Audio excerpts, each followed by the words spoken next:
করতেছে, আর একটু সামনে যায় দেখি সার্জেন্ট এক ড্রাইভার অনেক মারে। এগুলো আসলে কেন হয়? আসলে এগুলা বিষয় দেখে উস্তাদের সাথে কথা বলি, উস্তাদের পরামর্শ নিয়ে দেখি কি চলুন। কারণে এটা হচ্ছে। চলুন। উস্তাদ, হ্যাঁ, দেখলাম রাস্তায় ড্রাইভারের নির্যাতিত হইতে আছে, এটি কি কারণে হইতে আছে? বর্তমান আসলে জিনিসটা অনেকটাই ভাইরাল হয়ে গেছে যে সারা বাংলাদেশে চালকদের উপরে অত্যাচার, নিপীড়ন, নির্যাতন চালাচ্ছে। এর মূল বিষয়টা হলো প্রত্যেকটা সেক্টরে দেখবা, যেমন যারা লেবার তাদের একটা গ্রুপিং আছে, প্রত্যেকটা সেক্টরে একটা গ্রুপিং আছে। একজনকে আঘাত করলে 10 জন দৌড়ে এসে তার প্রতিবাদ করে। এই শুধুমাত্র এই চালক সমাজের ভিতরে একতা নাই।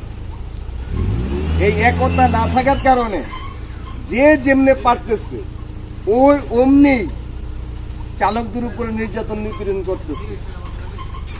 আর এই চালকদেরকে রক্ষার জন্য যেই সকল নেতা কর্মীরা আইসা সামনে দাঁড়ায়, এর মধ্যে 95% নেতা কর্মী আসে তাদের আখের গোছানোর জন্য, গাড়ি বাড়ি করার জন্য।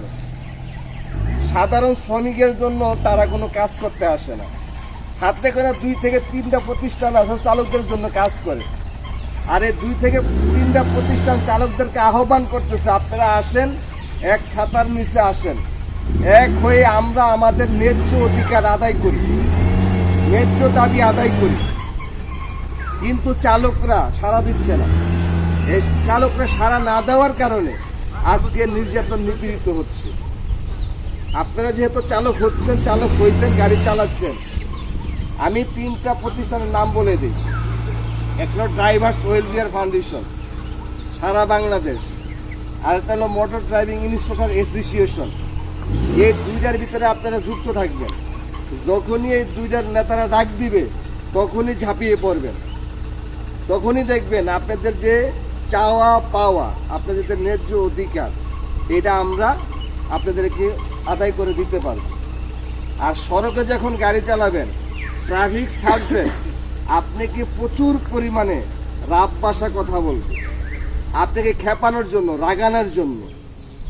ওইখানে আপনি রাখবেন না, খেপবেন না, না খেপে না রেগে। উনি গাড়ির কাগজপত্র চাইছে, ওনাকে কাগজপত্র দেখতে দেন। আপনার লাইসেন্স চাইছে, লাইসেন্স দেখতে দেন। যদি আপনার কাগজপত্রে কোনো সমস্যা থাকে তাহলে উনি মামলা দিবে। জোর করে আপনাকে মামলা দিতে পারবে না। বিষয়টা বুঝতে পারছেন?